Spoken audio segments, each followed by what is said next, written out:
On the conference today,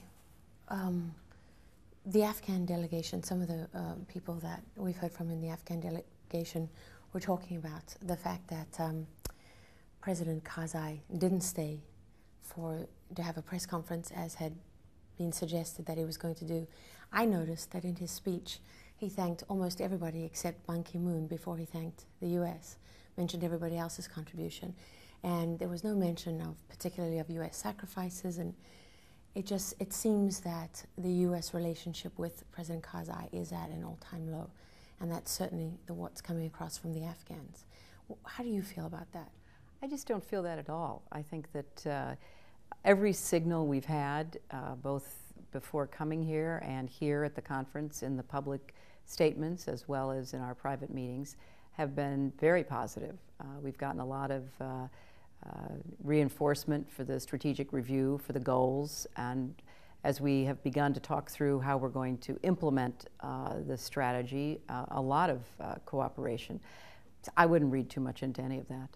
Is there a headline out of the conference today? Was there one particular thing that you felt especially gratified that you'd achieved? I think the conference itself was a big success. The fact that over 80 countries and organizations came together to pledge support to this new strategy and to ensuring that Afghanistan has a chance to be stable and secure, and that we root out al-Qaeda and their terrorist allies. I know it's probably kind of annoying to have the focus so much on Iran when you're trying to have a conference about Afghanistan, and that Iran is not the whole issue, but given that there is so much interest in it, you mentioned the letter. There are a lot of questions about it. Did you sign it? Was it on official letterhead? Who delivered it? Was it Ambassador Holbrooke? Was it at the conference? It was a letter to the government of Iran, and the content was, as I have described it, seeking both information and assistance about our 3 American citizens. And it was delivered directly to the head of the Iranian delegation by a member of our extended delegation, and we hope to hear something positive. Not delivered by Ambassador Holbrooke? No. And did you sign it? No, it wasn't signed. It was an aide memoir, so it did not have to be signed. On the subject of Iran, there is also an American FBI agent that's missing. Robert Levinson, he was mentioned in the letter, or in the aide memoir, which I had prepared. We haven't heard anything about him or from him for 2 years, I think now, is the last count. His family is extremely worried and anxious, and on a humanitarian level, I hope that the Iranians will assist us in acquiring information so that we can tell his family what happened and where he is. On the subject of North Korea, you mentioned that Japan has a right to defend itself. North Korea's reaction to Japan's statement is somewhat inappropriate. Are you prepared to condemn outright the missile launch by North Korea?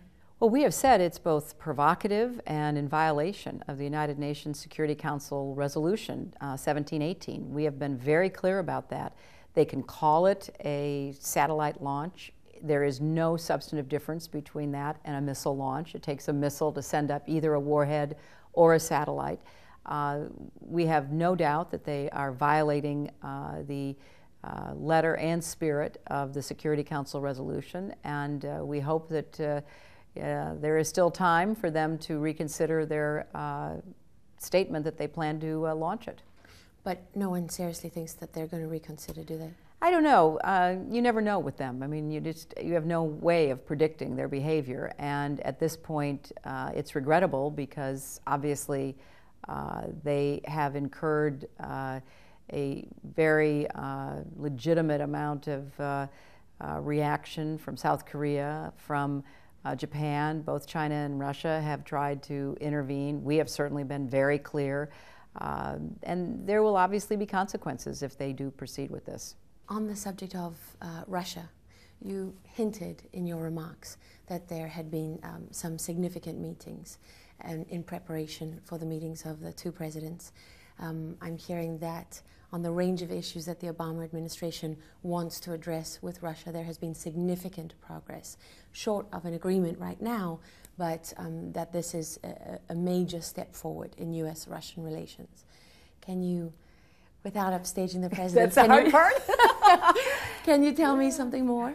Well, what I can tell you is that I personally have had 2 very productive meetings with Foreign Minister Lavrov, the second obviously here at the conference, and that our respective staffs have been working diligently for the last several weeks since my first meeting in Geneva to prepare an agreed upon joint statement that our presidents would issue after their meeting to look at what we intend to do to negotiate arms control, the START agreement, which has to be renewed before the end of the year, and to come up with an action plan on the full range of issues. Now, there are areas where we're going to be able to agree with the Russians and work cooperatively together.